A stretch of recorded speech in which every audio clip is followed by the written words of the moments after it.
Olá! O que será que realmente guia a mão de um juiz na hora de dar uma sentença? É só a lei? A moral? Ou tem algo mais aí? Hoje a gente vai explorar uma teoria bem provocadora que sugere que juízes, assim como todo mundo, respondem a incentivos. E olha, não estamos falando de dinheiro. Essa é a grande questão, né? De um lado, a gente tem aquela imagem da justiça cega, totalmente imparcial. Mas do outro, a gente vê decisões que parecem muito bem calculadas, quase como um movimento num tabuleiro político. Essa contradição é o coração do nosso sistema de justiça. Como é que a gente entende isso? Bom, para a gente conseguir entender essa nova perspectiva, primeiro a gente precisa desafiar uma ideia que é bem antiga e poderosa: o mito daquele juiz que é perfeitamente neutro.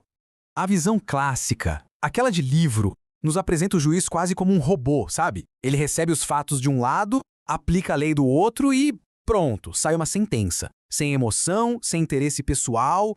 Só que a realidade do comportamento humano é bem mais complexa que isso. E é exatamente aqui que a realidade bate na porta. Uma nova teoria propõe que, em vez de só aplicar a lei mecanicamente, os juízes estão, na verdade, jogando um jogo. Um jogo para maximizar suas próprias recompensas. A ideia central por trás disso é o modelo de incentivos simbólicos. Ele parte de uma premissa que soa até um pouco radical. Juízes são seres racionais que buscam maximizar seus próprios ganhos. E o mais importante de tudo, esses ganhos não são financeiros. Então, que tesouro é esse que eles estão buscando? A gente está falando de moedas de troca que são simbólicas, mas extremamente poderosas. Prestígio, aparecer na mídia, ter aquela reputação de ser um herói da justiça e, claro, a influência política que vem junto com tudo isso. Essa citação aqui é demolidora. Pensa só. Ela argumenta que o próprio discurso de ser imparcial é, na verdade, uma ferramenta. Uma espécie de máscara simbólica que legitima as decisões que, lá no fundo, são escolhas estratégicas para acumular esse prestígio e essa influência. Ou seja, a imparcialidade não seria o ponto de partida, mas sim uma justificativa. Essa mesma lógica nos força a repensar um outro conceito super polêmico, o ativismo judicial. Normalmente, a gente vê isso como uma falha moral, um desvio de conduta do juiz. A gente sempre ouve aquela crítica, né, que o juiz ativista abandona a lei para seguir as próprias paixões, a própria ideologia. É quase uma acusação de falha de caráter, de que o juiz não está cumprindo o seu dever como deveria. Mas e se o ativismo não for uma falha moral? E se for, na verdade, uma jogada inteligente? Essa nova teoria enxerga o ativismo exatamente assim, como uma estratégia totalmente racional. Olhando por essa lente, o ativismo deixa de ser um impulso e vira um cálculo. O juiz pesa os riscos e as recompensas. Se os ganhos em prestígio, em atenção do público, superam os custos institucionais, bom, aí ser ativista se torna a jogada mais lógica para acumular aquele capital simbólico.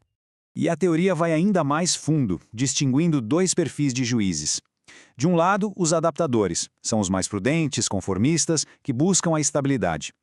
Do outro, os inovadores, criativos, que topam correr riscos e buscam ativamente o prestígio. Fica bem fácil de ver qual desses dois perfis tem mais a ganhar com uma decisão ativista de grande repercussão, não é? E olha, isso aqui não é só especulação, viu? Estudos empíricos encontraram uma correlação estatística de quase 0,94. Para quem não está familiarizado, esse é um valor altíssimo, quase uma ligação perfeita. A correlação é entre o interesse do público num caso famoso e o interesse na figura do juiz. Basicamente, o juiz vira a estrela do show. E essa visibilidade é uma recompensa muito real. Certo. A gente desconstruiu alguns mitos, viu umas realidades, mas no final das contas, por que tudo isso importa? Qual é a consequência prática de enxergar os juízes como jogadores estratégicos? A mudança de perspectiva é total. A gente sai de uma visão idealizada onde a neutralidade é um fato e o ativismo é uma falha moral para entrar numa visão estratégica, onde a neutralidade é uma ficção útil e o ativismo é uma jogada racional guiada por incentivos. É uma virada de chave completa. Isso muda totalmente o foco do debate. A questão deixa de ser sobre juízes bons contra juízes maus.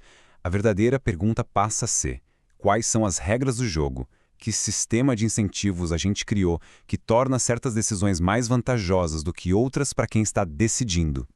O que nos leva a uma pergunta final, e que é crucial.